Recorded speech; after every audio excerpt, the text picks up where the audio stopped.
بسم اللہ الرحمن الرحیم۔ الحمدللہ، آج ہماری تلاوت کا آغاز 10ویں پارے سے۔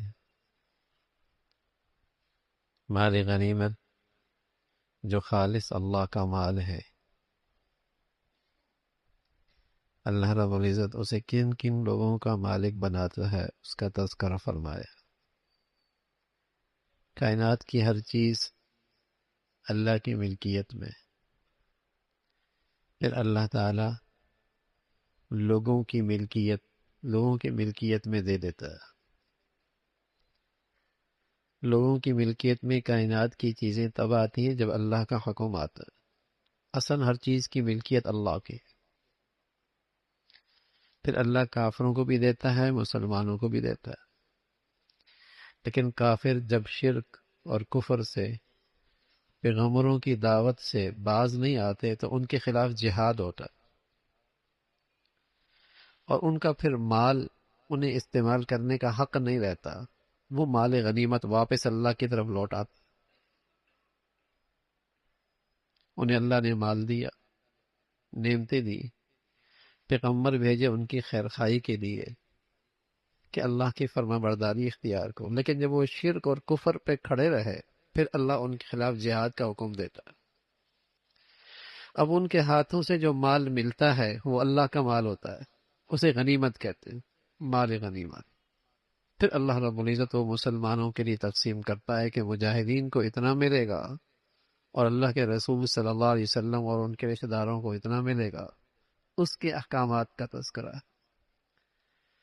غزوہ بدر کا تذکرہ ہے، اللہ نے اس کا نقشہ کھینچا ہے قرآن کی آیات میں، ادھر دشمن ادھر تم، وہ تمہاری نظروں میں تھوڑے نظر آ رہے تھے اور تم ان کی نظروں میں تھوڑے نظر آ رہے تھے، اس لیے کہ اللہ آج میدان میں فیصلہ کرنا چاہتا تھا۔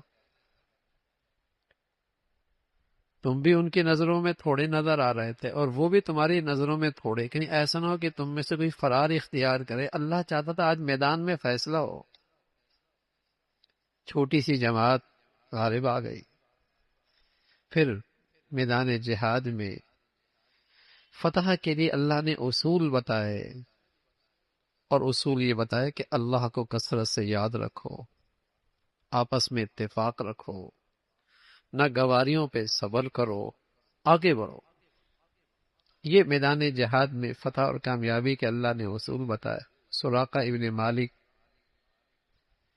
یہ کافر تھا، شیطان اس کے روپ میں کفار کے لشکر میں آیا اور انہیں حوصلہ دے رہا تھا، آگے بڑھا رہا تھا۔ اس نے جب فرشتوں کی جماعت دیکھی میدان میں، بھاگ نکلا،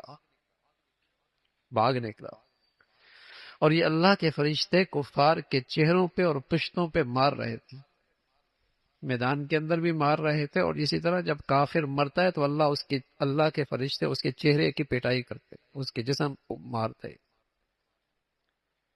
اسی کا تذکرہ فرمایا، اور پھر فرمایا کہ اللہ کا اصول یہی ہے۔ فرعونیوں کو نہیں دیکھتے، اللہ نے ان کے گناہوں کی وجہ سے انہیں کیسے پکڑا۔ فَأَخَذَهُمُ اللَّهُ بِذُنُوبِهِمْ، اللہ نے انہیں ان کے گناہوں کی وجہ سے پکڑا۔ اللہ حفاظت فرمائے۔ میرے عزیزو، گناہ کے پیچھے اللہ کا غضب چھپا ہوتا ہے۔ جری نہ ہوا کریں گناہوں پہ جری نہ ہوا کریں، اس لیے کہ ہر گناہ کے پیچھے اللہ کا غصہ، پیچھے اللہ کا غضب چھپا ہوتا ہے۔ کب اللہ کی بے آواز لاٹھی برس پڑے، گناہ کبھی جان بوجھ کے نہ کرے، ہاں ہو جائے توبہ کر لے۔ پھر اللہ کریم بتا رہے کہ اللہ لوگوں کی نعمتیں یوں ہی نہیں بدلتے، جو انہیں دیتے یوں ہی نہیں لیتے۔ اللہ کی عطا کردہ نعمتیں یہ تو اللہ کی رحمت ہوتی ہے، لیکن ان نعمتوں کی بقا یہ آدمی کی نیکی کی وجہ سے ہوتی ہے۔ جو پہلی مرتبہ ملتی ہیں وہ اللہ کی رحمت کی وجہ سے ملتی، لیکن ان نعمتوں کی بقا اور ان نعمتوں کی حفاظت اور ان نعمتوں کا نفع یہ آدمی کی نیک اعمال کی وجہ سے ہوتا، ورنہ نعمتیں چلی جاتی، نعمتیں نہیں جاتی، یہ نعمتوں کا چوکیدار رہتا ہے، نعمتوں کا نفع چلا جاتا، نعمتوں کا فائدہ چلا جاتا۔ تو اللہ رب العزت فرما رہا ہے کہ ہم لوگوں کی حالت یوں ہی نہیں بدلتے، ان کی بدعمالیوں کی وجہ سے ہوتا۔ پھر اللہ تعالی نے میدان جہاد کے لیے جہاد کی تیاری اور اسباب السمان حرب اس کو بھی فرض کرا، اس کی تیاری بھی فرض قرار دیا، مسلمانوں کو تلقین فرمائی کہ جہاد کے سامان، جہاد کے وسائل اور میدان جہاد کے اسباب، ان کی تیاری بھی رکھو، اور اتنی تیاری رکھو کہ تمہاری دہشت تمہارے دشمن پہ بیٹھ جائے، تمہارا دشمن تم سے دہشت زدہ ہو جائے۔ ترہبون بہ عدو اللہ، جیسے آج دشمن مجاہدین کو دہشت گرد کہتے ہیں نا، تو فرمایا ترہبون بہ عدو اللہ، تمہارا دشمن کافر تم سے دہشت زدہ ہو جائے، ترہبون بہ عدو اللہ۔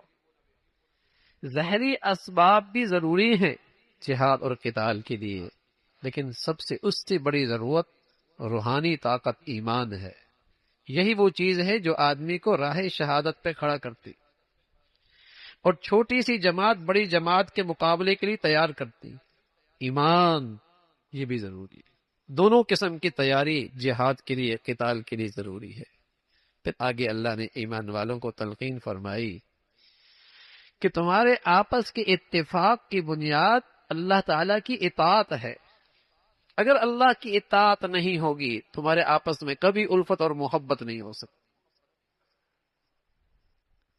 اگر اللہ کی اطاعت نہیں تو کبھی تمہارے آپس میں الفت اور محبت نہیں ہو سکتی۔ مسلمان خوش نصیب ہیں، ان کے پاس اللہ کی اطاعت کے طریقے موجود ہیں۔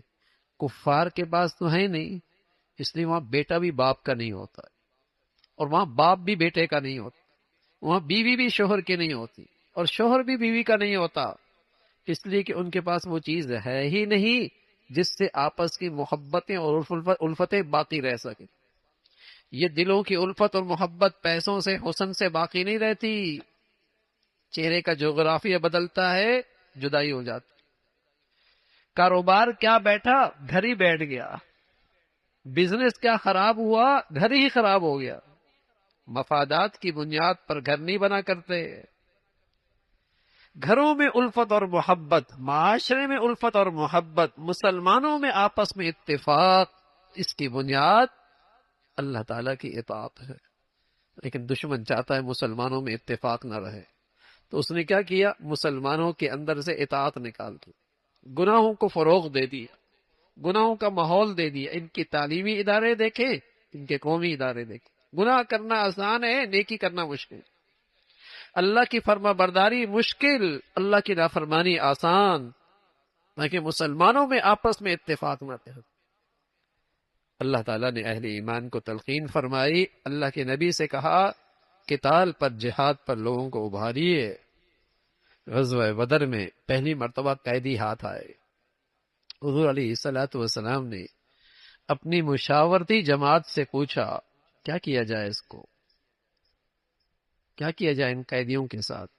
حضرت عمر رضی اللہ تعالیٰ عنہ اور کچھ صحابہ نے کہا یا رسول اللہ ان قیدیوں کو قتل کر دیا جائے، اس لیے کہ یہ سب ہم میں سے کسی نہ کسی کے رشتہ دار ہیں، انہیں قتل کرنا، تاکہ پتہ چلے اللہ کی محبت، اللہ کا تعلق ہر رشتے پہ غالب ہے۔ ایمان کا رشتہ سارے رشتوں پہ غالب ہوا کرتا ہے، لیکن آج قومیت ہے، وطنیت ہے، لسانیت ہے، برادری ہے، زبان ہے، علاقہ ہے، یہ سب ناسور ہیں مسلمانوں کے اندر۔ مسلمانوں کا سب سے بڑا رشتہ ایمان اسلام کا ہے، اس پر سارے نسبی، برادری، قومی رشتے قربان۔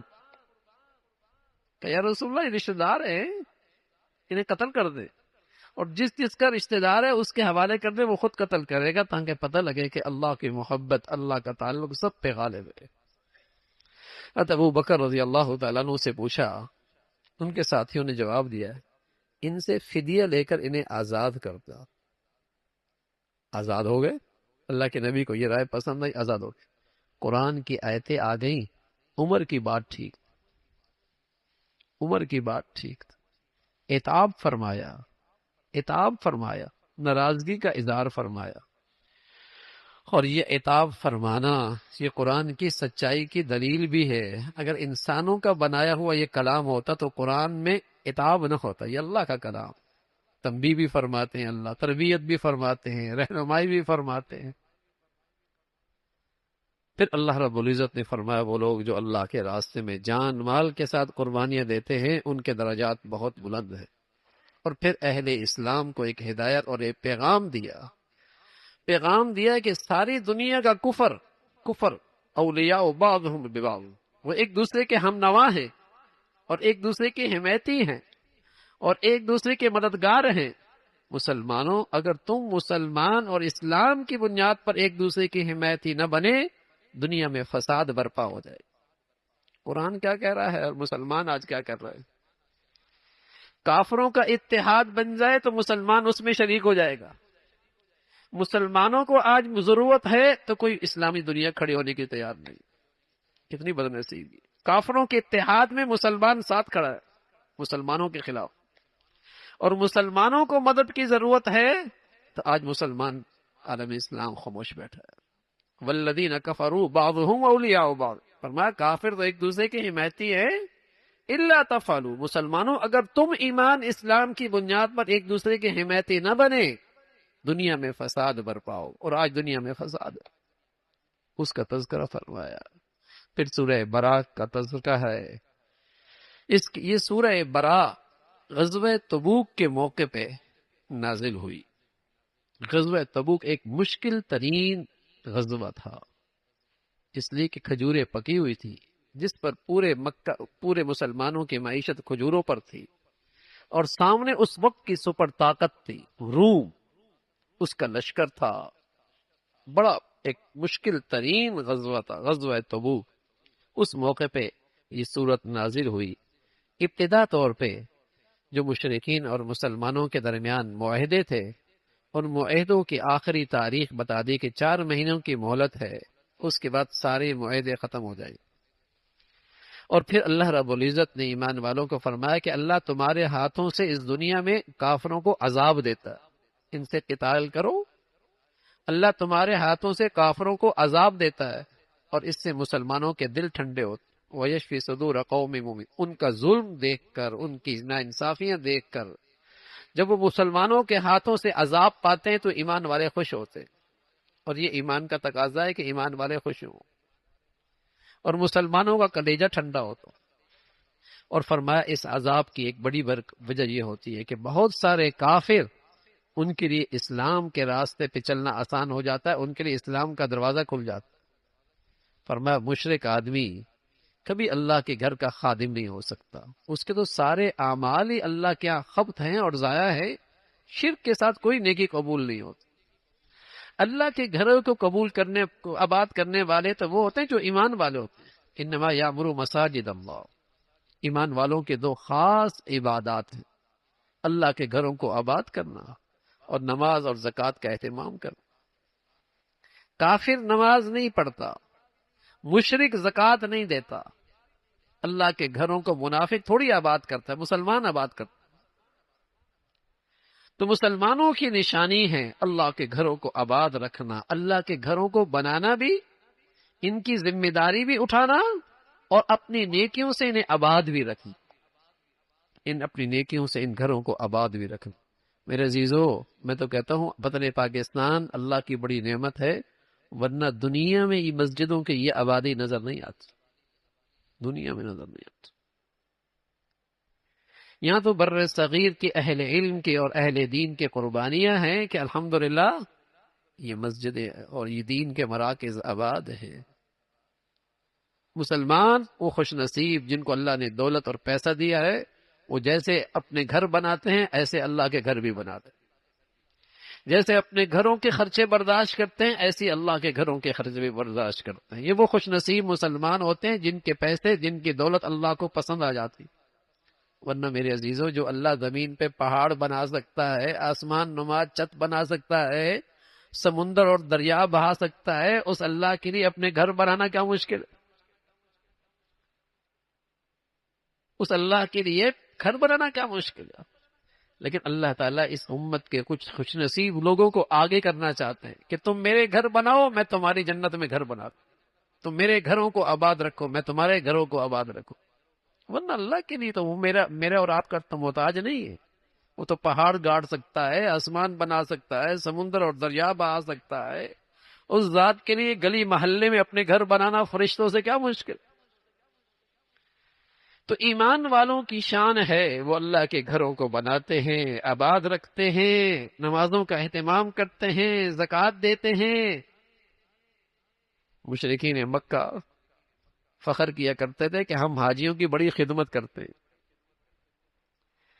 اور وہ سبیلے لگایا کرتے تھے، دودھ کی، پانی کی، ستو کی سبیلے لگا کر، جدھر سے حاجی آ رہے ہوتے تھے یہ سبیلے لگاتے تھے۔ اجعلتم سقایۃ الحاج، حاجیوں کو پانی پلاتے تھے، خدمت کرتے تھے۔ فرمایا نا، یہ کام نہیں آتا، اس لیے کہ نیکی وہ قبول ہوتی جو ایمان کے ساتھ ہو، شرک کے ساتھ نیکیاں قبول نہیں، شرک کے ساتھ قبول نہیں۔ تم ان کا مقابلہ نہیں کر سکتے جو ایمان لائے اور اپنا جان مال اللہ کے راستے میں قربان کر، ان کا درجہ بہت بڑا۔ پھر اللہ رب العزت نے ایمان والوں کو تلقین فرمایا، ایمان والو، اللہ کے دشمنوں کو اپنا دوست نہ بناؤ، چاہے وہ دشمن تمہارا باپ ہی کیوں نہ ہو، تمہارا رشتہ دار اور خاندان کا فرد ہی کیوں نہ ہو، اگر وہ کافر ہے تو اس سے دوستی نہیں۔ تو تلقین فرمائی کہ اللہ اور اسلام و ایمان کی بنیاد پر جو رشتہ ہے، اس رشتے پہ سارے نسبی رشتے بھی قربان، سارے رشتے بھی قربان۔ اللہ رب العزت نے انسان کے دل میں بہت ساری محبتیں ڈالی، اولاد کی محبت، گھر والوں کی محبت، گھر کی محبت، تجارت کی محبت، مال کی محبت۔ فرمایا یہ ساری محبتیں قابل تعریف، بشرطیہ کہ یہ محبتیں اللہ اور اللہ کے رسول کی محبت سے نہ بڑھے۔ یہ ساری محبتیں قابل قبول، بشرطیہ کہ اللہ کے راستے میں قربانی دینے سے یہ چیزیں رکاوٹ نہ بنے۔ اگر یہ رکاوٹ بن گئی تو یہ ساری محبتیں وبال، پھر یہ محبتیں وبال ہیں۔ باقی اللہ نے فطرت میں ان چیزوں کی محبت رکھی ہے، اگر یہ محبت نہ ہو تو آدمی اپنی جان کی، اپنے مال کی، اپنی تجارت کی حفاظت کیسے کرے گا؟ یہ محبت ہے، لیکن یہ محبتیں اللہ کے رسول سے محبت سے بڑھنے نہ پائیں، اللہ کے راستے میں قربانی دینے سے بڑھنے نہ پائیں، رکاوٹ نہ بنے۔ پھر غزوہ حنین کا تذکرہ ہے۔ اس غزوے میں مسلمانوں کی تعداد بہت تھی، غزوہ بدر میں تو تھوڑی سی تھی، تعداد بڑی تھی۔ تو مسلمانوں کے دلوں میں ذرا سا خیال آیا، تو تھوڑی سی تعداد تھی، ہم فاتح تھے، آج تو بڑی تعداد ہے، اب تو کامیابی آسان ہے۔ یہ خیال آنا تھا کہ میدان جہاد کے اندر سے پیچھے کھسکنے لگے، پیچھے ہونے لگے، پاؤں جسے کہیں کہ ہٹنے لگے اور شکست کے آثار نظر آئے۔ فوراً خیال آیا، اللہ کی طرف سے تنبیہ آئی، فوراً خیال، اللہ تیری مدد کے بغیر کچھ نہیں ہو سکتا۔ اللہ رب العزت نے غلبہ نصیب فرمایا، اور پھر سبق دیا کہ مشرک آج کے بعد مسجد حرام میں نہیں آ سکتا، اس لیے کہ نجس، شرک اور کفر نجاست ہے۔ یہ نجاست کوئی اپنے اندر لے کے آئے، اللہ کا حرم اسے قبول نہیں کرتا، اللہ کا حرم اسے قبول نہیں کرتا، بیت اللہ اسے قبول نہیں کرتا۔ اس پر پابندی لگا دی۔ یہودی حضرت عزیر کو اللہ کا بیٹا قرار دیتے ہیں، عیسائی حضرت عیسیٰ علیہ الصلوۃ والسلام کو اللہ کا بیٹا قرار دیتے ہیں۔ فرمایا یہ سب ان کے بہتان ہیں، ان کے بہتان ہیں۔ ان کے پیشوا اور ان کے مقتدا، یہ مقتدا دین بیچ کر دنیا کماتے ہیں اور ان کی غلط رہنمائی کرتے ہیں، اس کا تذکرہ فرمایا۔ پھر زکوٰۃ کی فرضیت کا تذکرہ فرمایا، جو زکوٰۃ نہیں دیتے وہ اپنے لیے جہنم کے انگارے تیار کرتے، کل یہی دولت ان کے جہنم سے گرم کر کے ان کے پہلوؤں کو داغا جائے گا اور کہا جائے گا ھذا ما کنزتم لانفسکم، یہ ہے تمہارا خزانہ جس کو تم جمع کیا کرتے تھے۔ پھر فرمایا سال کے 12 مہینے ہیں اور یہ اللہ کی طرف سے مقرر کردہ ہیں۔ ایمان والو تمہیں کیا ہوا؟ اللہ کے راستے میں قتال اور جہاد نہیں کرتے؟ جس حال میں بھی ہو اللہ کے راستے میں نکلو۔ یہ غزوہ تبوک میں جب اللہ کا حکم آیا تو مخلص مسلمان نکل کھڑے ہوئے، نہ اپنا معاش دیکھا، نہ معیشت دیکھی، نہ فصلیں پکی ہوئی دیکھی، نہ گرمی دیکھی، اور نہ ہی اتنے بڑے دشمن کی طاقت سے خوف زدہ ہوئے، کھڑے ہو گئے اللہ کے راستے۔ لیکن ظاہر ہے منافق تو منافق ہوتا ہے، بہانے بنانے لگا، باتیں کرنے لگا۔ یہ کوئی بات ہے؟ اتنی تھوڑی طاقت، اتنے بڑے دشمن سے مقابلہ، یہ کوئی بات ہے؟ مختلف قسم کی باتیں کرنے لگے، اللہ رب العزت نے ان منافقین کی مذمت فرمائے، تم قلعوں کے اندر بھی محفوظ ہو تو موت تو وہاں بھی آ جائے گی۔ یہ منافق ایسے ہیں، جب تمہیں کامیابی ملتی ہے تو کہتے ہیں ہمیں بھی حصہ دار بنا دو، اور جب تم پر کوئی مصیبت آتی ہے تو کہتے ہیں اچھا ہوا ہم نہیں گئے، اچھا ہوا ہم نہیں گئے، ہم تو بچ گئے۔ اتنی بڑی طاقت سے کوئی جہاد تھوڑی ہوتا ہے۔ تو اللہ رب العزت نے ان کی مذمت فرمائی، فرمایا کفار کے پاس دولت مال دے کر تعجب نہ کیا کرو، اللہ انہیں انہی چیزوں کے اندر رکھ کر عذاب دینا چاہتا ہے۔ پھر مال خرچ کرنے کے مصارف کا تذکرہ فرمایا، منافق کی علامت بتائی، منافق نیکیوں سے روکتا ہے، برائیوں کی طرف بلاتا ہے، بخیل ہوا کرتا ہے، اور ایمان والے ایک دوسرے کے خیر خواہ ہوا کرتے ہیں، وہ اچھائیوں کی طرف بلاتے ہیں، برائیوں سے روکتے ہیں، نماز کا اہتمام کرتے ہیں، اللہ اور اللہ کے رسول کی اطاعت کرتے ہیں۔ دنیا میں بھی اللہ نیکیوں کا ثمرہ دیتا ہے، لیکن اصل ثمرہ آخرت کا ہے، اور اس ثمرات میں سب سے بڑا ثمرہ اللہ کی رضا ہے، اور اللہ کی رضا سب سے بڑی نعمت ہے، سب سے بڑی دولت ہے، اور یہ سب سے بڑی کامیابی ہے۔ اس کا تذکرہ فرمایا۔ پھر منافقین کا تذکرہ فرمایا، منافق اللہ کی نظروں میں اس قدر مبغوض اور ناپسندیدہ ہے کہ نبی آپ 70 بار بھی منافقین کے لیے دعائے بخشش کریں گے، اللہ انہیں معاف نہیں فرمائے۔ عبداللہ ابن ابی یہ منافقین کا سردار تھا، رئیس تھا، ان کا بیٹا مخلص مسلمان تھا، بیٹا مخلص مسلمان تھا۔ منافق کا انتقال ہو گیا، بیٹا حضور کی خدمت میں آئے، کہا یا رسول اللہ جنازہ پڑھیے میرے والد کا۔ آپ علیہ الصلوۃ والسلام فرمائیں، بہت سارے ساتھیوں نے روکا بھی صحیح، یا رسول اللہ یہ تو بڑا منافق ہے، اور یہ ایسی اس کی حرکتیں رہی ہیں زندگی میں اسلام اور مسلمانوں کے خلاف۔ حضور علیہ الصلوۃ والسلام فرمان لگے، بھائی اگر میرے جنازہ پڑھانے سے اس کی بخشش ہو جاتی ہے تو میں جنازہ پڑھ دیتا ہوں۔ حضور علیہ الصلوۃ والسلام تشریف لے گئے، اللہ کی طرف سے آیتیں آ گئی، آئندہ کبھی کسی منافق کی نماز جنازہ نہ پڑھ، آئندہ کبھی کسی منافق کے لیے دعائے مغفرت نہ کرنا۔ اگر تو 70 بار بھی اس سے معافی مانگے، اللہ پھر بھی معاف نہیں فرمائے۔ یہ اللہ رب العزت نے قانون بتا دیا۔ پھر اللہ رب العزت نے فرمایا، جو آپ کے پاس عذر دے کے آتے ہیں اور واقعی وہ معذور ہیں، ان کے پاس سواریاں نہیں ہیں، ان کے پاس وسائل نہیں ہیں میدان جہاد میں، لیکن ان کی آرزو ایسی ہے کہ نہ ہونے، ان اسباب کے نہ ہونے کی وجہ سے اور جہاد میں شرکت نہ کرنے کی وجہ سے ان کے آنکھوں سے آنسو جاری ہے کہ ہمیں یہ سعادت کیوں نہیں مل رہی۔